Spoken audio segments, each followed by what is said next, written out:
Ser podcast.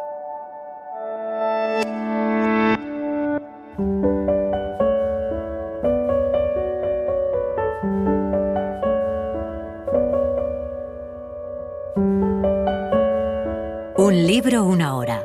Dirigido por Antonio Martínez Asensio. Bienvenidos a Un libro, una hora. Feliz Día del Libro. Hoy, desde el Teatro Lara de Madrid, vamos a contarles Beatus Ile, de Antonio Muñoz Molina. Y lo vamos a hacer acompañados por el autor, que ha tenido la generosidad de aceptar nuestra invitación y de interpretar un papel, incluso de leer algunos fragmentos de la novela. Cuando terminemos de contarles esta maravillosa novela, nos vamos a quedar unos 15 minutos, Antonio Muñoz Molina y yo, para hablar de Beatus Ile y desvelar algunos de sus secretos. Y también nos acompaña Pedro Casablanc, Íñigo Álvarez de Lara y Eugenio Barona. Antonio Muñoz Molina nació en Úbeda, Jaén, en 1956. En mi opinión, es actualmente uno de los autores más importantes de la literatura española. Es autor de obras esenciales como El invierno en Lisboa, El jinete polaco, Plenilunio, Ventanas de Manhattan, Sefarad o Como la sombra que se va, por citar solo mis favoritas. Ha recibido, entre otros, el Premio Príncipe de Asturias de las Letras y es desde 1995 miembro de la Real Academia Española. Beatus Ile se publicó en 1986 y fue la primera novela de Antonio Muñoz Molina, algo que leyéndola ahora parece increíble por la madurez, por la complejidad que tiene su estructura. Es una novela hermosa que nos habla de la propia literatura, de la memoria, de la búsqueda de la verdad y de cómo construimos nuestros recuerdos y nuestro pasado. Vamos allá. Has cerrado muy despacio la puerta y has salido con el sigilo de quien a medianoche deja a un enfermo que acaba de dormirse. He escuchado sus pasos lentos por el pasillo, temiendo o deseando que regresara en el último instante para dejar la maleta al pie de la cama y sentarse en ella con un gesto de rendición o fatiga, como si ya volviera del viaje que nunca hasta esta noche ha podido emprender. Al cerrarse la puerta, la habitación ha quedado en sombras. En la ventana hay una noche azul oscura y por sus postigos abiertos viene un aire de noche próxima al verano y cruzada desde muy lejos por las sirenas de los expresos que avanzan bajo la luna por el valle lívido del Guadalquivir y suben las laderas de Mágina, camino de la estación donde Minaya está esperando a Inés, o más bien deseando que surja en una esquina del andén. Emboscado en la sombra y en el calor de mi cuerpo bajo las sábanas, puedo imaginar o contar lo que ha sucedido y aún dirigir sus pasos, los de Inés y los suyos, camino del encuentro y del reconocimiento en el andén vacío, como si en este instante los inventara y dibujara su presencia, su deseo y su culpa. Minaya ha aparecido una tarde en la casa de su tío Manuel, en Mágina. Viene de Madrid, huyendo de la represión policial y de una posible detención después de participar en las revueltas. Estuvo en aquella casa cuando tenía 6 años. Entonces vivía con sus padres en Mágina. Advertía la hostilidad de su madre hacia aquella casa, pero una vez, cuando acompañaba a su padre a una visita, él le dijo que ahí vivía su primo Manuel. Desde entonces, la casa y su mitológico habitante cobraron para él el tamaño heroico de las aventuras del cine.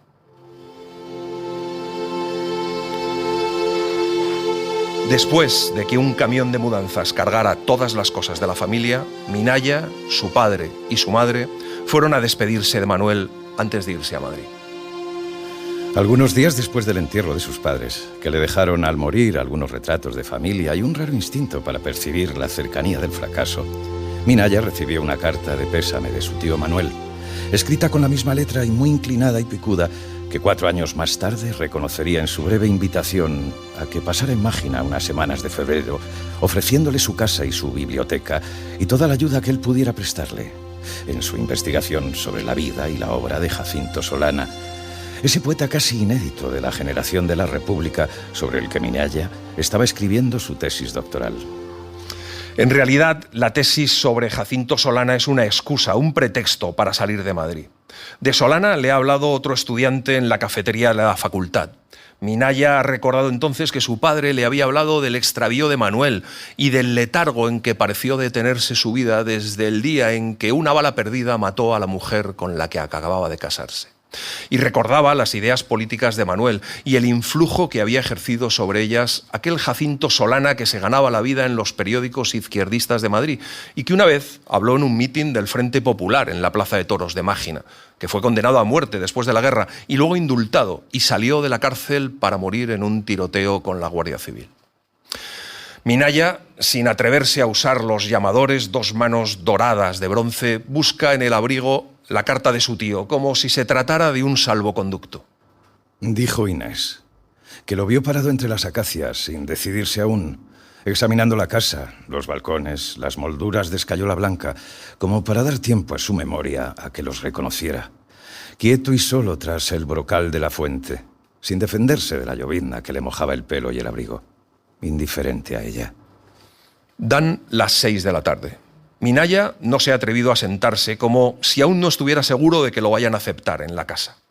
Es entonces cuando ve las 2 primeras imágenes de Mariana. Primero un dibujo enmarcado entre 2 estantes de la biblioteca, firmado por un tal Orlando en mayo de 1937.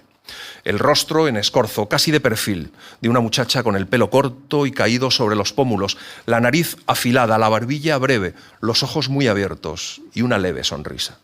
Sobre la repisa de la chimenea, en una foto, la misma muchacha camina entre 2 hombres por una calle de Madrid. Parece burlarse del fotógrafo con una gran sonrisa. El hombre que camina a su izquierda sostiene un cigarrillo y mira al espectador con aire de ironía o recelo. El de la derecha es Manuel, sorprendido por el disparo del fotógrafo cuando se vuelve hacia Mariana, que inesperadamente se ha tomado de su brazo, atenta solo a la pupila de la cámara.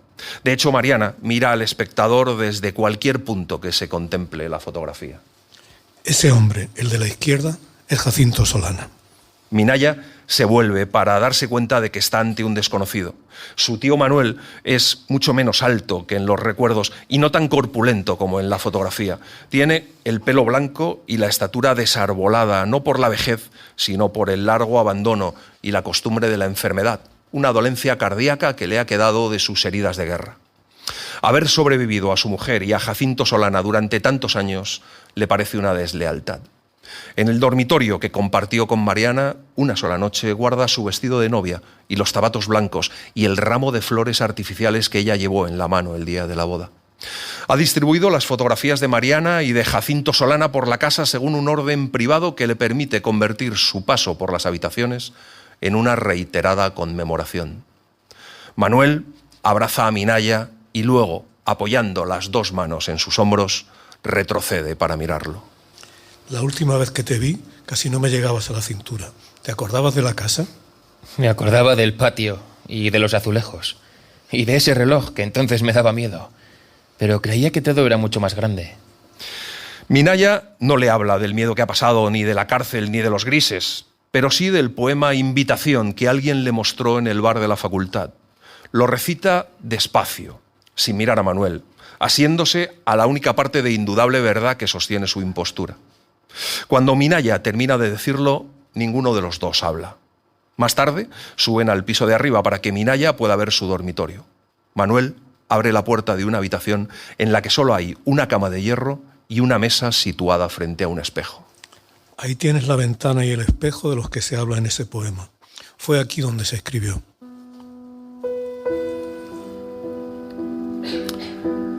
Cuando bajan, se oye el sonido de un piano tocando una habanera.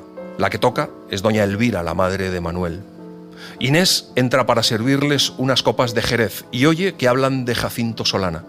Se queda quieta, muy atenta, en una zona de penumbra. Sería inexacto decir que fue mi mejor amigo, como te contaba tu padre. No fue el mejor, sino el único amigo que yo he tenido en mi vida. Y también mi maestro y mi hermano mayor. El que me guiaba por Madrid y me descubría los libros que era preciso leer y me llevaba a ver las películas mejores porque era muy aficionado al cine y había estado en París con Buñuel cuando se estrenó La Edad de Oro. Jacinto Solana escribía guiones para Buñuel y frases publicitarias y cosas cortas en los periódicos, críticas de cine, versos en octubre, algún cuento. Manuel y Solana pensaban irse a Madrid, a vivir en la bohemia y alcanzar la gloria, pero el padre de Manuel murió, así que él tuvo que volver a Mágina para ayudar a su madre. Después, a Manuel le faltó voluntad para irse de allí, como había hecho Solana, que volvía de vez en cuando y contaba a Manuel cosas de Madrid. En mayo del 37, cuando fue a Mágina para la boda de Manuel y Mariana, Solana estaba en la redacción de un periódico y pertenecía a la Alianza de Intelectuales. Acababan de nombrarlo comisario de Cultura en una brigada de choque, pero de pronto se alistó como soldado raso en el Ejército Popular y ya no volvió a publicar nada. Le hirieron en el Ebro y al final de la guerra fue detenido en el puerto de Alicante. Pero todo eso ya lo supe 10 años después de que desapareciera, cuando salió de la cárcel y vino a Mágina y a esta casa. Seguía queriendo escribir un libro, un solo libro memorable, decía, para morirse después, porque eso era lo único que le había importado en su vida, escribir algo que siguiera viviendo cuando él ya estuviera muerto. Exactamente eso me decía. El libro que quería escribir Jacinto Solana se titulaba Beatus Ille y decía que iba a ser no solo la justificación de su vida, sino también el arma de una incierta venganza. Manuel toma de la repisa de la chimenea la foto que les hicieron el mismo día en que se supo la victoria del Frente Popular en las elecciones de febrero y se la tiende a Minaya. Fue Solana quien me presentó a mi mujer. 10 o 15 minutos antes de que nos tomaran esta foto, el 17 de febrero de 1936. Minaya tiene un cuaderno donde apunta las fechas, los lugares y los nombres. Sobre la tapa, la fecha de su llegada a la ciudad y en la primera página, el nombre, Jacinto Solana, y una fecha, 1904-1947, como una inscripción funeral. Consulta libros y revistas en la biblioteca y enrojece si Inés entra para preguntarle algo, para ofrecerle una taza de té o una copa. Se queda siempre hasta muy tarde conversando con Utrera, un escultor que vive en la casa, con Manuel o con Medina, el médico. Mira mucho a Inés, pero casi nunca a los ojos. Utrera le pregunta a Inés cosas sobre Minaya con su voz de borracho y se pierde luego en los fondos de la casa, sin duda para encerrarse en el cocherón donde tiene su estudio.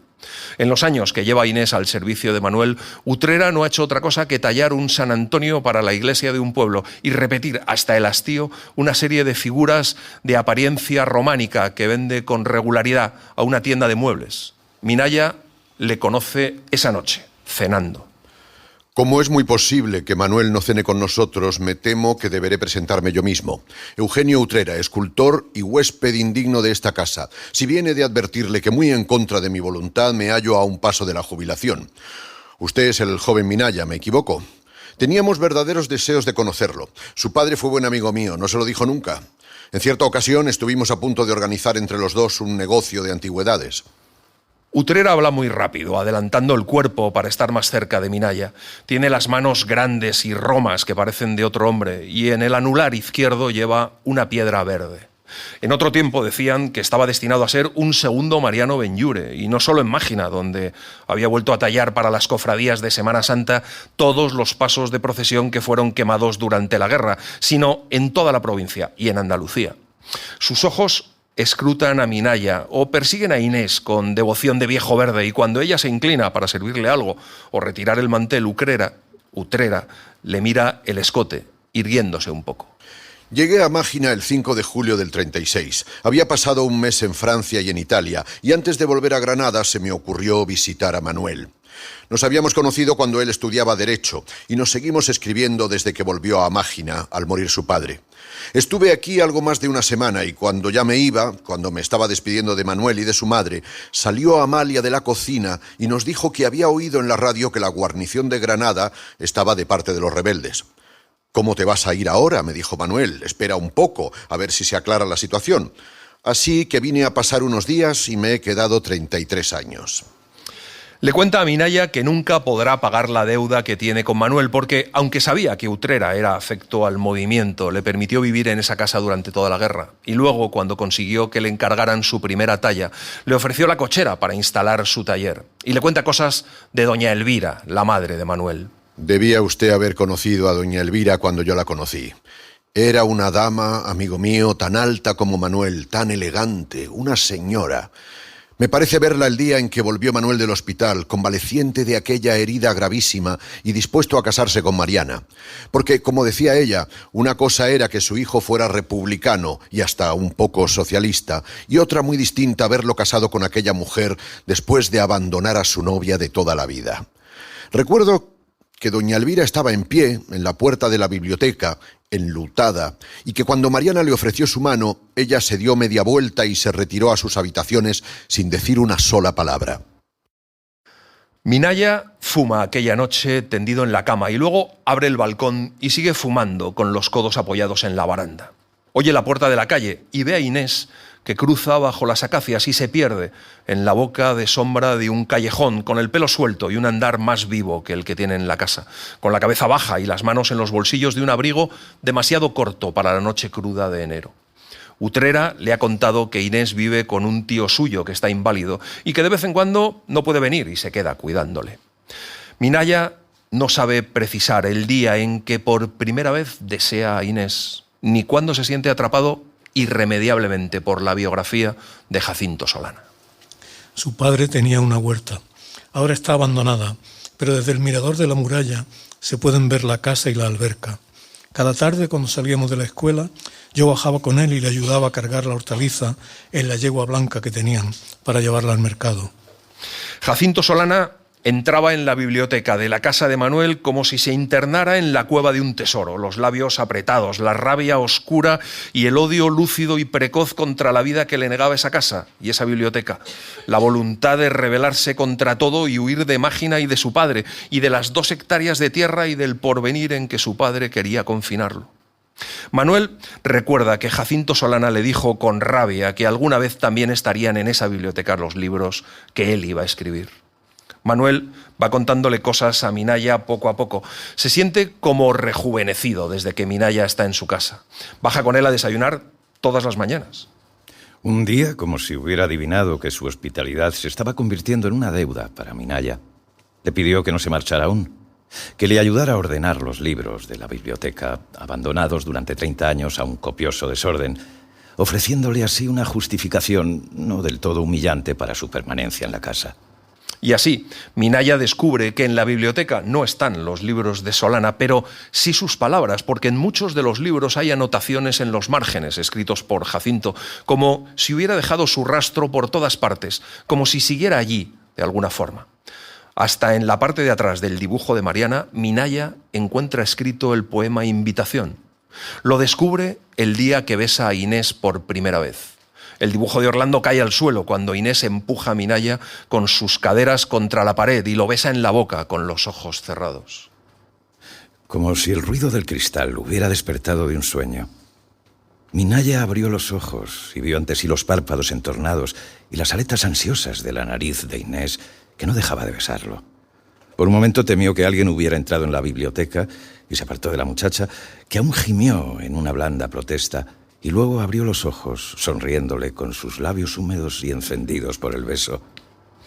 Aquella noche, Medina, el médico, le cuenta a Minaya que Jacinto Solana también estaba enamorado de Mariana.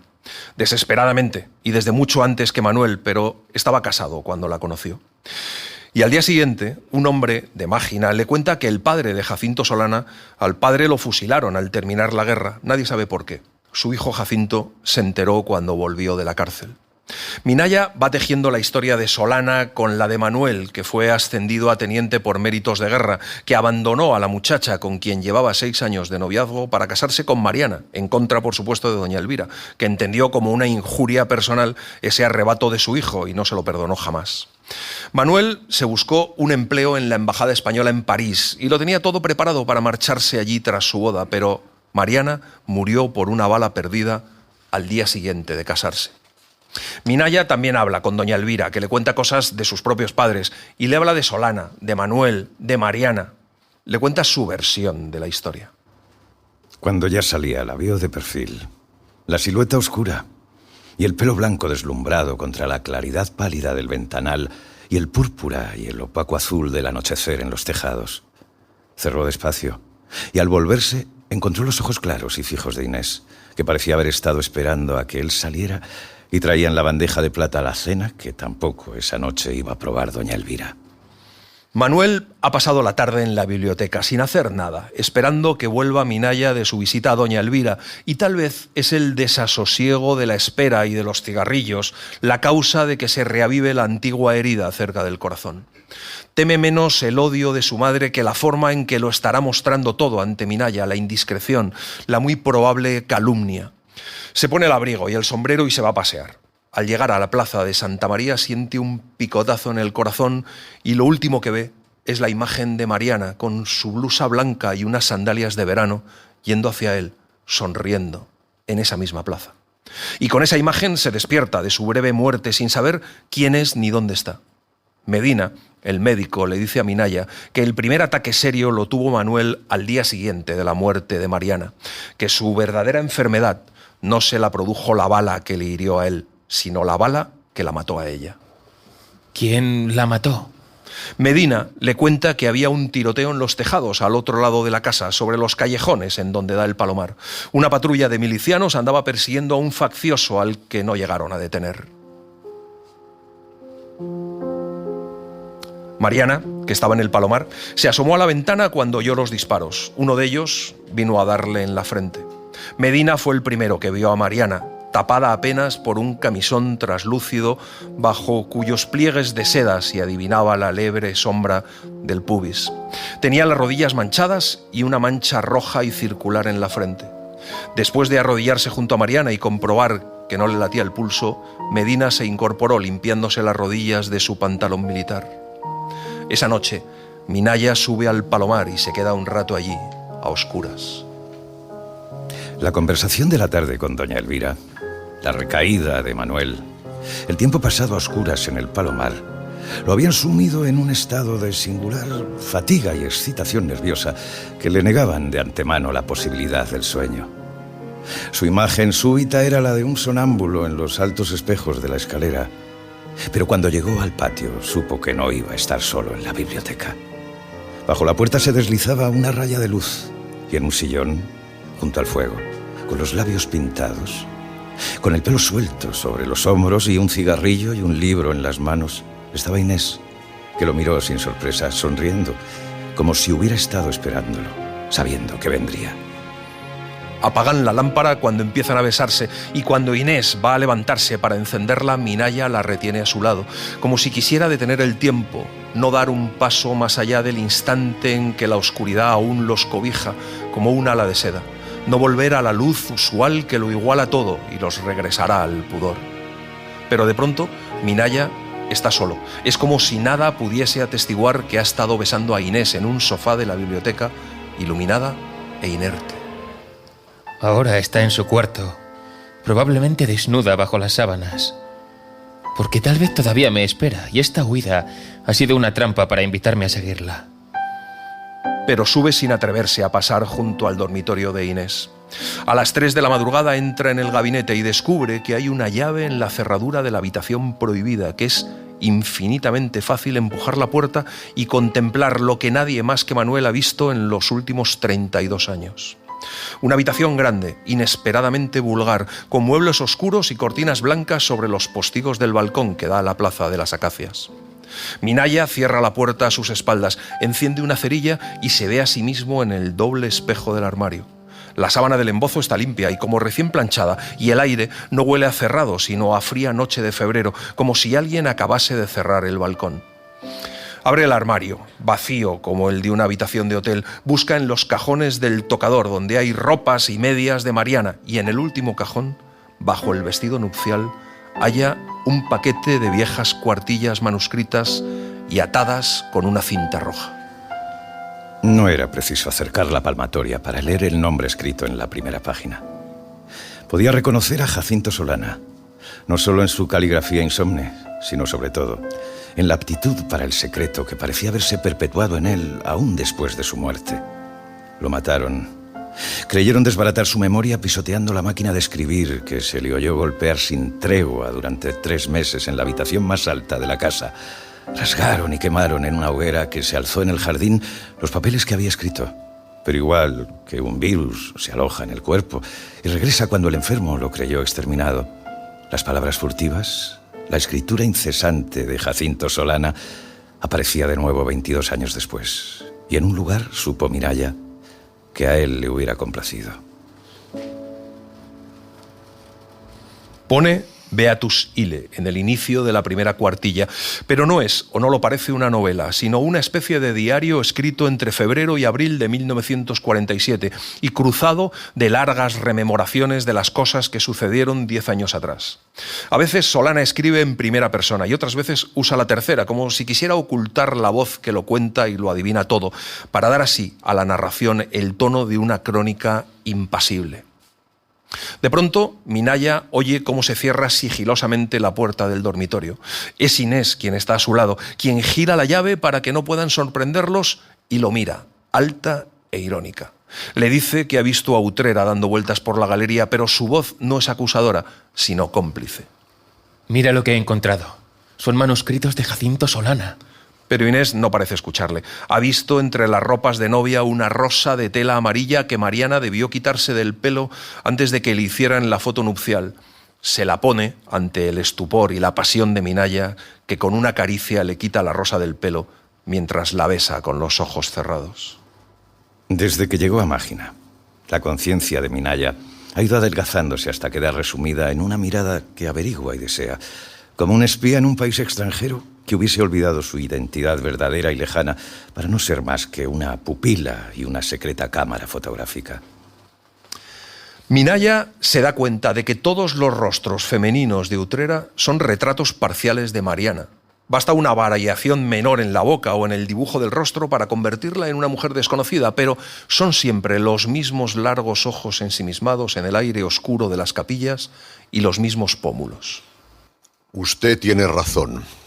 El rostro del caído es un retrato de Mariana, un retrato funerario, para ser más exactos.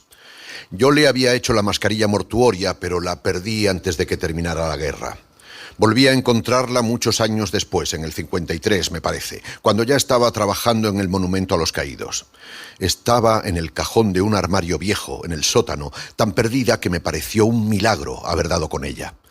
En 15 años nadie, absolutamente nadie, había averiguado mi secreto. Ahora tengo que compartir con usted ese retrato de Mariana. Prométame que no va a decírselo a nadie. Prometido. Pero Minaya miente, imaginando de antemano el modo en que contará estas cosas a Inés y las palabras que hubiera usado Solana en los manuscritos para describir la conversación y la escena. Todas las cosas han sido ya escritas y solo importan en la medida en que puedo contarlas a Inés para incitar en sus ojos un brillo de apetecido misterio. Igual que ella se abraza a él desnuda en ciertas noches clandestinas para contarle un libro o una película o el breve sueño que ha tenido, Minaya quiere decirle lo que ahora sabe, el orgullo de Utrera y su rabia oculta por haber agregado al mundo un solo rostro memorable. Ahora usted está pensando que yo también me había enamorado de Mariana. Espero que me creerá si le digo que no fue así. Era la clase de mujer que todo artista desea como modelo, pero nada más. Al menos para mí, sobre todo si tiene usted en cuenta que iba a casarse con el hombre a cuya hospitalidad yo debía la vida. Yo no traiciono a mis amigos. ¿Y Solana? Utrera guarda silencio.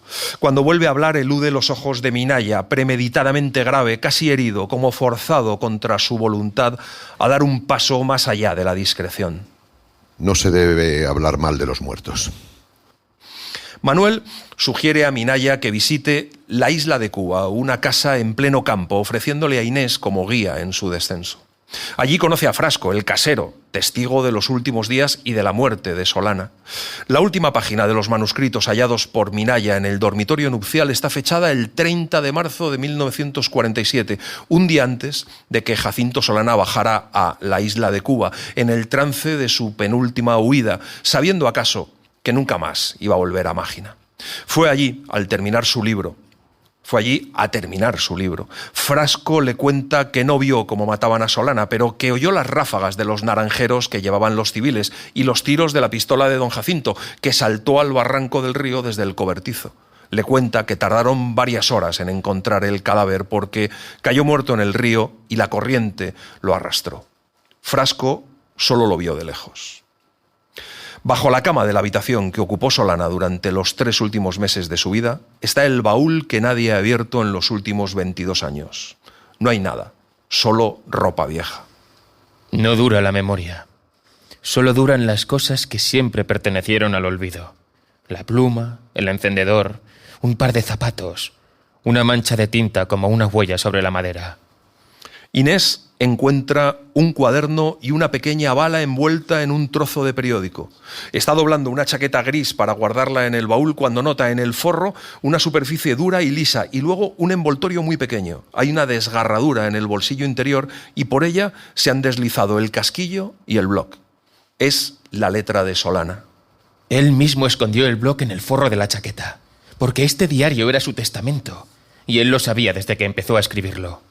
Guarda el cuaderno cuando llegan a la estación de Máginas sin haber leído aún el largo relato que ocupa las últimas hojas, ni entender, por lo tanto, el motivo de que en el forro haya también un casquillo de bala envuelto en un trozo del ABC republicano del 22 de mayo de 1937.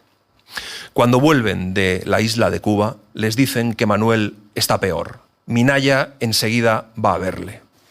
Esta mañana, cuando te fuiste al cortijo, entré en la biblioteca y vi que había olvidado guardar unas cuartillas escritas.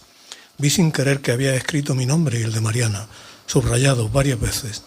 Desde que viniste aquí he respondido a todas tus preguntas, pero esta mañana me dio miedo imaginar qué pensarías de nosotros, de Mariana y de mí, y de Solana, que hacía igual que tú, lo miraba todo del mismo modo que miras tú, como averiguando la historia de cada cosa y lo que uno pensaba y lo que escondía tras las palabras. Con aquella novela suya que no llegó a terminar, me hubiera pasado lo mismo que con tus papeles. No me habría atrevido a leerla. Si supiera que no soy un testigo, sino un espía, que he entrado en su dormitorio nupcial y he descubierto los manuscritos que él no ha querido mostrarme. Tal vez porque se cuenta en ellos lo que solo pudo ver una sombra apostada sobre el jardín aquella noche de mayo en que Solana y Mariana rodaban en la oscuridad besándose, con la desesperación de dos amantes en la víspera del fin del mundo. Esa noche, Manuel se levanta de la cama y sale del dormitorio cruzando el corredor para mirar por última vez el rostro de Mariana en la fotografía del gabinete. Se ha despertado sobrecogido por la súbita conciencia de que va a morir. Entonces ve una línea de luz bajo la puerta del dormitorio nupcial y escucha un obsceno jadeo de cuerpos entrelazados y el llanto o la carcajada de una mujer cuyo gozo estalla en el silencio de la casa. Abrió la puerta y se quedó parado en el umbral, percibiendo en el aire el mismo olor candente de aquella noche. No llegó a reconocer los cuerpos prendidos sobre la cama, brillando en la penumbra, y murió. Borrado por la certeza y el prodigio de haber regresado a la noche del 21 de mayo de 1937 para presenciar tras el cristal de la muerte cómo su propio cuerpo y sus manos y labios asediaban a Mariana desnuda. Minaya cree escuchar el ruido de una puerta lejana, pero ya no le importa el miedo y ni siquiera el pudor. Entonces escuchan tras ellos el ruido de la puerta y ven que se mueve el pomo. Entra Manuel en el dormitorio, descalzo, con su pijama de incurable y su pañuelo italiano en torno al cuello, mirándolos con estupor. Abre la boca en un grito y cae de rodillas. Minaya, todavía desnudo, se inclina sobre el cuerpo de Manuel. Está muerto. Minaya decide que tienen que arreglar la habitación, abrir la ventana, irse cada uno a su habitación y será él quien avise a Utrera dentro de una hora diciendo que ha oído un ruido. Solo esa noche, cuando Manuel ya estaba muerto sobre la alfombra del dormitorio nupcial, Minaya cerró con llave la puerta de su habitación y descubrió que Solana había contado en las últimas páginas del cuaderno la muerte de Mariana y que la bala que la derribó no había venido desde los tejados por donde los milicianos perseguían a un fugitivo, sino de una pistola que alguien empuñó y disparó en la misma puerta del Palomar. Esa noche Minaya cuenta la historia con el desesperado fervor con que se cuentan ciertas mentiras necesarias ante la mirada incrédula de Utrera, que ya está vestido cuando él va a llamarlo. Pero Utrera, cuando levantan el cuerpo de Manuel para tenderlo en la cama, examina la ventana abierta, la colcha, la vela medio consumida que aún huele a cera en la palmatoria de la mesa de noche. Minaya decide que se irá de allí al día siguiente. Oyó un timbre lejano y luego pasos y voces en la escalera. Los pasos lentos, la voz indudable de Medina. Pero aún no salió de su habitación. Podía oírlos y reconocer cada una de sus voces, porque estaban todos en el gabinete, al otro lado de la puerta. Pero también allí, en el cuaderno azul, en las últimas páginas que ahora empezaba a leer, preguntándose quién de ellos, quién de los vivos o de los muertos, había sido un asesino 32 años atrás.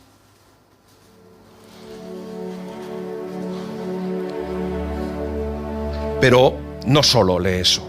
También lee la historia de Jacinto Solana, cómo le persiguieron y cómo le metieron en la cárcel tras la guerra, cómo salió y cómo volvió a Mágina, cómo le acogió Manuel y cómo la Guardia Civil fue a por él luego, cómo fue la muerte de su padre, que nunca se había metido con nadie y sin embargo lo fusilaron. Lee la historia de cómo se conocieron y se comprometieron Mariana y Manuel, cómo un día, a principios de julio, Manuel la tomó de la mano en la Alameda del Retiro y le dijo, de un golpe, todo lo que no lo había dejado vivir ni dormir en los últimos meses, y cómo se lo dijeron a Jacinto Solana, que ambos sabían, llevaba 3 años enamorado de ella. Y cómo una tarde, justo antes de la boda, Jacinto Solana y Mariana se encontraron a solas en el jardín.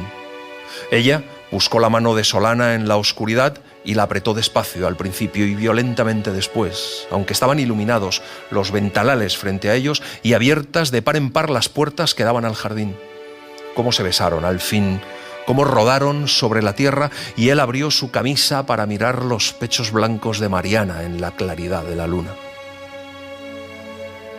Abrí luego los ojos y una violenta luz que no venía del comedor me obligó a cerrarlos.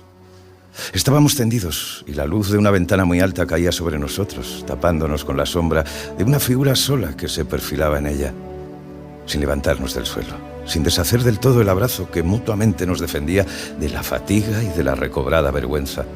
Huimos hacia la oscuridad y por un momento la luz siguió encendida como un rectángulo amarillo y vacío sobre el lugar donde nos sorprendió. Pero la sombra espía ya no estaba en la ventana. Y Minaya lee cómo fue la muerte de Mariana, lo que ocurrió aquella noche confusa de persecuciones por los tejados y tiros en la plaza, y cómo alguien subió al palomar mientras Mariana estaba allí y la mató de un único disparo en la frente, y cómo olvidó recoger el casquillo, o acaso no pudo encontrarlo, urgido por la necesidad de huir. El casquillo, que estaba junto al umbral de la puerta, en la hendidura entre 2 tablas del suelo, como esos insectos que al notar un peligro se repliegan y curvan hasta tomar la forma de una pequeña bola gris. Solo quien elige el modo y la hora de su propia muerte adquiere a cambio el derecho magnífico de parar el tiempo. Minaya espera en el dormitorio mientras guarda su ropa y sus libros y los manuscritos de Jacinto Solana y se pone ante el espejo la corbata negra que alguien, Utrera o Medina, le ha prestado para el entierro de Manuel. Está postergando la hora de bajar a la biblioteca para enfrentarse a los rostros que van sin duda a acusarlo. Como trofeos sin gloria, guarda en el fondo de la maleta los manuscritos y el cuaderno azul, el casquillo de bala envuelto en un trozo de periódico, una larga cinta rosa con la que Inés se sujetaba a veces el pelo y que él le desató mientras la besaba. Abajo, en la biblioteca, los habitantes ciertos de la casa, rodean el ataúd de Manuel y murmuran rezos o memorias o dictámenes tristes sobre la brevedad de la vida. Utrera sabe. Utrera vio la cinta rosa sobre la mesa de noche y olió el rastro y el sudor de los cuerpos. Y ahora nos acusa en voz baja con su agraviada lucidez, con su rencor de viejo verde que reprueba y condena lo que no puede alcanzar. Nada más salir, Minaya ve a Inés parada en la galería de perfil con su blusa de luto. La sigue y sube las escaleras hasta las habitaciones de doña Elvira. Se la encuentra arrodillada, ordenando pausadamente viejos vestidos rasgados o pisoteados con saña por doña Elvira después de volcar en el suelo los cajones donde reunía cartas y postales, revistas, antiguos magazines de sociedad, solemnes libros de contabilidad. Inés le cuenta que doña Elvira se encerró con llave y empezó a volcarlo y a romperlo todo. Minaya le pide que le deje ayudarla y allí encuentra una carta con sello de la República dirigida a don Eugenio Utrera Beltrán el 12 de mayo de 1937. Una cuartilla escrita a máquina. Está fechada en la franja del tiempo en que sucedieron la boda y luego la muerte de Mariana, convirtiéndola así en una parte de aquella materia sobrevivida que Minaya no puede tocar sin estremecerse.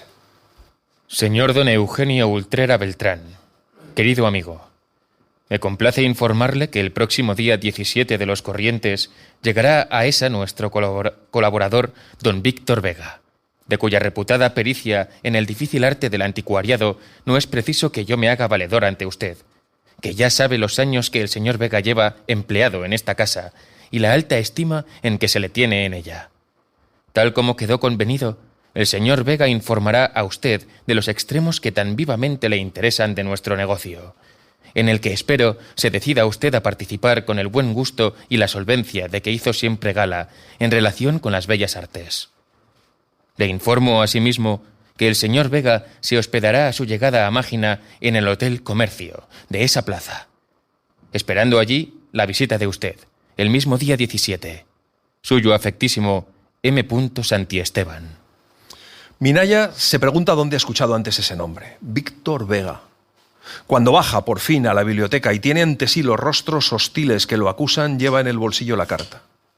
Están sentados en semicírculo alrededor del ataúd. Cuando entra Minaya, ni le miran. Minaya se sienta junto a Medina, que se queja de que le hayan puesto a Manuel un rosario en las manos, escapularios y un crucifijo. Y luego le da la gran noticia. Manuel cambió hace una semana su testamento. Ahora es Minaya su heredero universal.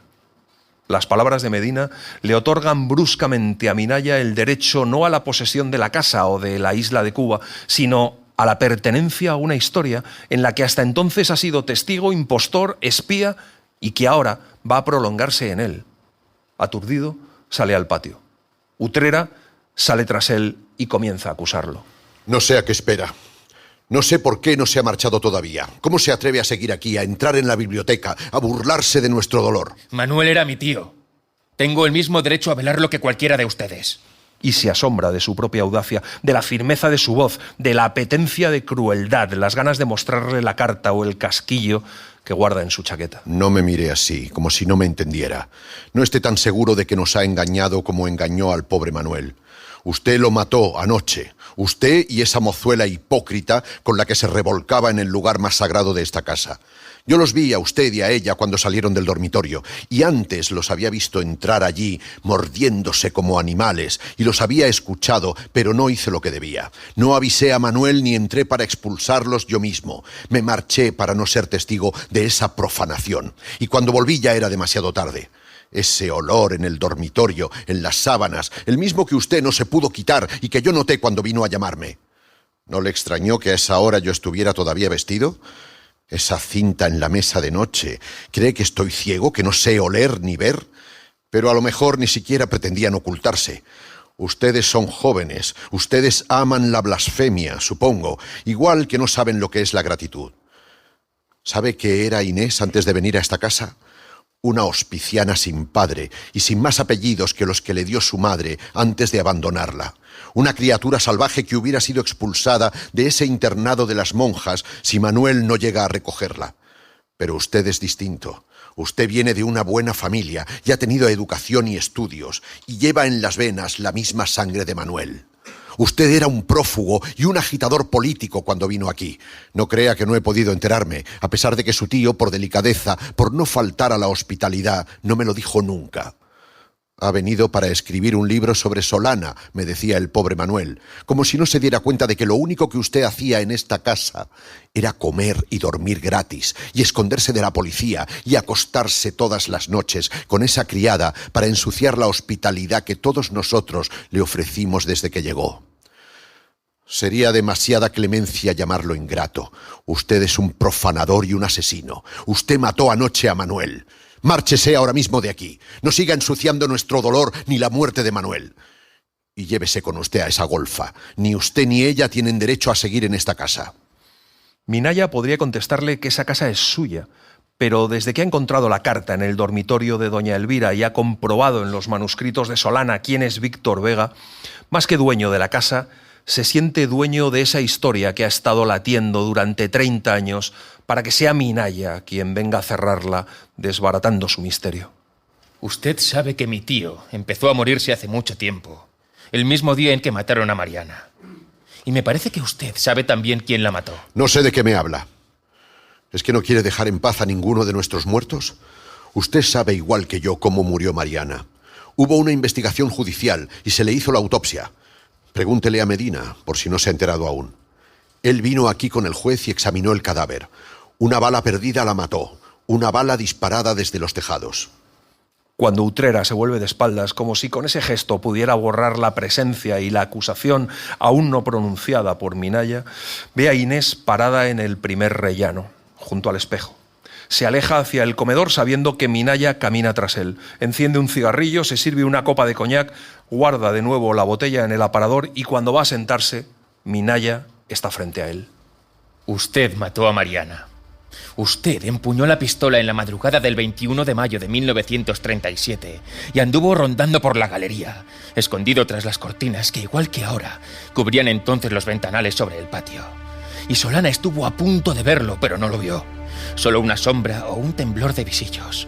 Y cuando Mariana empezó a subir los peldaños hacia el Palomar, por esa escalera de laberinto que yo mismo he subido otras veces, cuando Jacinto Solana renunció a seguirla y se encerró en su habitación para escribir frente al espejo los versos que 20 años después de su muerte me llamaron a esta ciudad y a esta casa, usted caminó tras ella, con la pistola en su mano derecha, que probablemente temblaba, con la pistola escondida en el bolsillo de la chaqueta, empujado por un odio que no le pertenecía a usted, sino a esa mujer que hizo de usted su ejecutor y su emisario. Y armó su mano para lograr que Mariana no pudiera llevarse nunca a esta casa de Manuel. Utrera le contesta que está loco y se pone en pie apurando el coñac y le pregunta por qué iba él a matarla. Y Minaya le cuenta que Solana encontró la prueba de que la pistola había sido disparada desde la puerta del Palomar. Desliza la mano hacia el interior de la chaqueta y extrae de allí un pequeño envoltorio y una cuartilla mecanografiada. Esa carta en la que anuncian a Utrera la llegada de Víctor Vega, que era el faccioso al que a los milicianos perseguían por los tejados la noche que mataron a Mariana. Una cita en Mágina para el cómplice de una red de espías y quintacolumnistas que fue desbaratada en Madrid, justo unas horas antes de que su mensajero estableciese contacto con usted, Utrera. Este casquillo lo encontró Solana. También notó que Mariana tenía huellas de estiércol en las rodillas y en la frente, lo cual habría sido imposible si, como se dijo entonces, hubiera caído de espaldas ante la ventana cuando el disparo la alcanzó. Cayó de boca, porque al morir estaba mirando hacia la puerta del Palomar y su asesino le dio la vuelta y le limpió el estiércol del camisón y de la cara, para que pareciese que el disparo había venido desde la calle. Pero se obligó de recoger el casquillo o lo buscó y no tuvo tiempo de encontrarlo. Fue Solana quien lo vio. Solana lo dejó escrito todo. Yo he leído sus manuscritos y he logrado llegar a donde él no llegó, porque él no vio esta cara. La guardaba doña Elvira en su dormitorio. Me parece que la respuesta está en ella. Utrera mira el casquillo y la carta. Ha estado buscando esa carta por toda la casa durante 32 años. De nuevo recurre al coñac, al desprecio, a la ironía inútil, negándose a mirar de frente a Minaya. Pero de algún modo, cuando Minaya sigue hablando, es como si Utrera se escuchara a sí mismo, libre al fin del suplicio de simular y mentir, absuelto por la proximidad del castigo. Fue doña Elvira, al robarle la carta, quien le amenazó con delatarle si no mataba a Mariana. ¿Quién es usted para pedirme cuentas? ¿Qué puede importarme ya que usted haya encontrado esa carta? ¿No se da cuenta? Llevo 32 años pagando lo que hice aquel día y seguiré pagando hasta que me muera. Y también después, supongo. Doña Elvira dice siempre que no hay perdón para nadie. Seguramente hubiera sido mejor que aquel día la dejara entregarme, pero yo también estuve en la plaza del General Orduña cuando sacaban a Víctor Vega de la comisaría y vi lo que hicieron con él. Cuando doña Elvira llamó a Utrera, ella estaba en pie, a oscuras, junto a la ventana, alumbrada solo por la incierta claridad de la noche, y se llevó el dedo índice a los labios cuando él quiso preguntarle por qué lo había llamado, y le ordenó en voz baja que se acercara a la ventana sin hacer ruido, señalándole algo que se movía en la sombra del jardín, bajo la copa de la palmera, una mancha blanca como atrapada en lo oscuro, abrazada y tendida. Dos cuerpos y luego un rostro todavía sin rasgos, pálidos, enconados, trenzándose como ramas de una espesura que buscaban y en la que se confundían, lejanos, en el jardín, tras los cristales, en un silencio de acuario. Le dijo: «Mire con quién va a casarse mi hijo. Lleva una hora así, revolcándose como una perra con el otro, con su mejor amigo», dice él, y ni siquiera se esconden. ¿Para qué iban a hacerlo? No me mire así, usted no puede hacerme daño. No puedo perder nada porque no tengo nada. Cuando se muera doña Elvira y usted herede esta casa, podrá expulsarme de aquí, pero a lo mejor entonces yo también me habré muerto. Le juro que eso es lo único que deseo en este mundo. Minaya se queda solo, sentado en el comedor hasta que Inés va a decirle que acaban de llegar los hombres de la funeraria. El coche fúnebre y 2 taxis los llevan al cementerio. Minaya se da cuenta durante el entierro de que Inés no mira a la tumba. Solo él, que espía su presencia y sus gestos buscando un indicio que le permita reconocer en ella a la misma mujer que lo abrazaba anoche, se da cuenta de que Inés ha apartado sigilosamente sus ojos hacia una esquina del cementerio, hacia un panteón sombreado de cipreses junto al que un hombre parece rezar apoyándose en 2 muletas de tullido. En el momento de bajar el ataúd, Inés alza la cabeza y mira abiertamente al hombre de las muletas. Luego, el hombre comienza a andar y sale de entre los cipreses, torpe y muy lento. Camina cada vez más despacio hacia la puerta enrejada del cementerio, hasta que apoya la espalda en la tapia encalada. Y entonces Inés va hacia ese hombre sin esperar a que los enterradores ajusten la losa. Minaya se da cuenta, corre, persiguiendo el taxi que acaban de tomar, y luego, caminando, llega hasta la casa de Inés. «Ya está aquí», dijo Inés desde la ventana, cuando oímos la campanilla del zaguán. Tiró del cordón varias veces, pero nadie fue a abrirle, y entonces se internó en la casa. Inés dice que ahora va a subir y se aparta de la ventana, tomando de nuevo la aguja recién enhebrada y el bastidor donde borda algo, como si quisiese olvidar que Minaya va a encontrarse con los ojos de un muerto, que va a oír una voz imposible. Pero tal vez, mientras subía las escaleras sabiendo que se acercaba a mí, tuvo la tentación de volverse, de cerrar los ojos y la inteligencia y el insomne deseo del conocimiento y de marcharse a la estación y a Madrid. Minaya sube como descendiendo a un sótano de oscuridad. Se detiene ante la única puerta del corredor. Pase, Minaya, no se quede ahí. Hace una hora que lo estamos esperando. Parado en el umbral, en el límite de la mentira y el asombro, Minaya mira a ese hombre como para comprobar que es él. Mira a Inés sentada junto a la ventana, reclinada sobre el bastidor y la tela que finge bordar. Solo puede repetir su nombre, la sombra oculta en los manuscritos y en las fotografías, el cadáver que vio Manuel sobre una mesa de mármol, el hombre que murió en la isla de Cuba junto al Guadalquivir hace 22 años. Solana. Entonces, Jacinto Solana le cuenta a Minaya que la Guardia Civil nunca le encontró, pero que ante la presión de sus mandos le agregaron su nombre y sus apellidos a otro de los muertos en la redada que Solana ocultaba en la isla de Cuba, porque el teniente que los mandaba tenía órdenes estrictas de volver a Mágina con el cadáver de Solana y no se atrevió a confesar que no pudieron encontrarlo en el río. Deseaban que en Mágina se supiera su muerte como una advertencia o una amenaza pública. Y Solana le cuenta a Minaya que Inés es la hija de la señora que le cuidó y le llevaba siempre tazas de caldo muy caliente y que se marchó al poco tiempo de que naciera su hija porque le daba vergüenza haberla tenido con un hombre al que no conocieron nunca. Y le confiesa que cuando vivía apartado en la isla de Cuba se dio cuenta de que él no era un escritor, de que era incapaz de escribir una novela y nunca lo haría. Ese libro que usted buscó y ha querido encontrar no fue escrito nunca. Lo ha escrito usted, desde que vino a Mágina, desde aquella noche en que Inés le oyó preguntar por Jacinto Solana, hasta esta misma tarde. No me mire así. No piense que durante todo este tiempo me he estado burlando de su inocencia y de su voluntad de saber. Yo he inventado el juego, pero usted ha sido mi cómplice.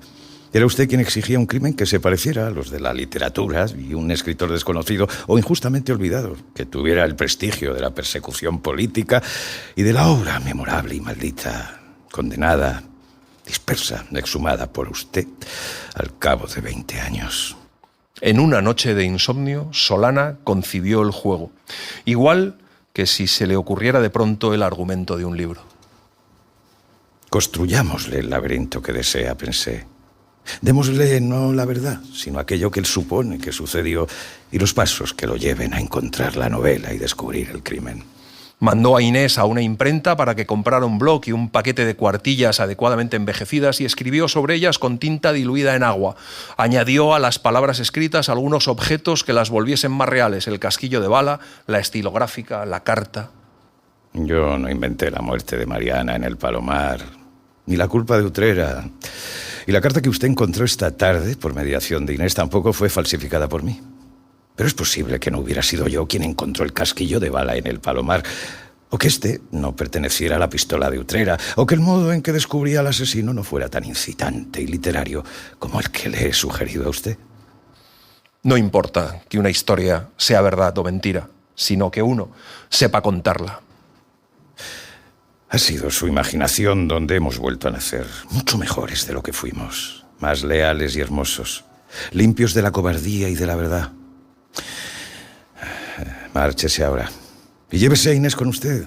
Ha cumplido 18 años y es injusto que su inteligencia y su cuerpo se queden sepultados aquí, junto a un muerto que no termina de morirse, en esa casa donde ahora que no está Manuel se confabularán para humillarla, si es que no han decidido expulsarla ya. Minaya no dice nada. Ve a Inés levantarse e ir hacia la cama sin mirarlo, negándose a reconocer que está allí y es posible elegirlo. Inés dice que ella no se quiere ir. Ha excluido a Minaya de su ternura y del mundo y se abraza a Solana diciéndole que no se irá nunca, besándole. Minaya sale en silencio e Inés cierra la puerta, pero cuando ve los frascos de cápsulas para el insomnio vacíos, se da cuenta de por qué es preciso que se marche esa noche. Camina hacia la estación con una claridad más firme que cualquier recuerdo. Sus ojos han reconocido a Minaya y se detienen desde lejos en él tan serenamente como miraron a Solana cuando entendió que no podía deshacer su propósito y que al marcharse iba a cumplir el último y delicado y necesario tributo a su mutua lealtad. Veo a Minaya, lo inmovilizo, lo imagino. Le impongo minuciosos gestos de espera y de soledad. Quiero que piense que también ahora, al huir, me obedece. Que todavía no levante los ojos hacia la entrada del andén y me maldiga en voz baja y jure que en cuanto llegue a Madrid y rompa la trama de mi maleficio, quemará los manuscritos y el cuaderno azul y renegará de Mágina y de Inés. Quiero que sepa que lo estoy imaginando y escuche mi voz como el latido de su propia sangre y de su conciencia. Que cuando vea a Inés parada bajo el gran reloj amarillo, tarde un instante en comprender que no es otro espejismo erigido por su deseo y su desesperación. Beatus Ile. Y así les hemos contado Beatus Ile, de Antonio Muñoz Molina. Hemos seguido la edición de la editorial Seix Barral, conmemorativa del 30º aniversario de su publicación, con prólogos de Antonio Muñoz Molina y Pedro Valdivia. Gracias por estar ahí y gracias por leer. Un libro, una hora, en la cadena SER.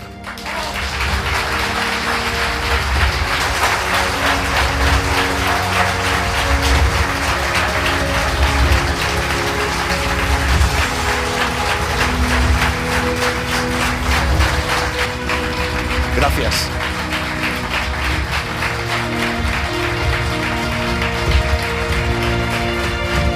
Un libro, una hora, somos Mariano Revilla en la realización y la ambientación musical, Pablo Arévalo en la edición de sonido, que hoy ha renunciado a correr la maratón para estar con nosotros, Virginia Díaz Pacheco en las redes, siempre pendiente de nosotros, y nuestras voces, Olga Hernán Gómez, que hoy no ha podido estar con nosotros, pero es nuestro equipo, y el gran Eugenio Barona. Muchas gracias. Y hoy además nos han acompañado Pedro Casablanc en el papel de Utrera e Íñigo Álvarez de Lara en el papel de Minaya. Y ha estado con nosotros el autor de esta maravillosa novela, que además ha interpretado a Manuel, Antonio Muñoz Molina. Gracias. suscríbete a Un Libro, Una Hora. Todos los episodios y contenidos adicionales en la app de Cadena SER y en nuestros canales de Apple Podcast, Spotify, iVoox, Google Podcast y YouTube. Escúchanos en directo en la SER los domingos a las 5 de la mañana. Cadena SER. La radio.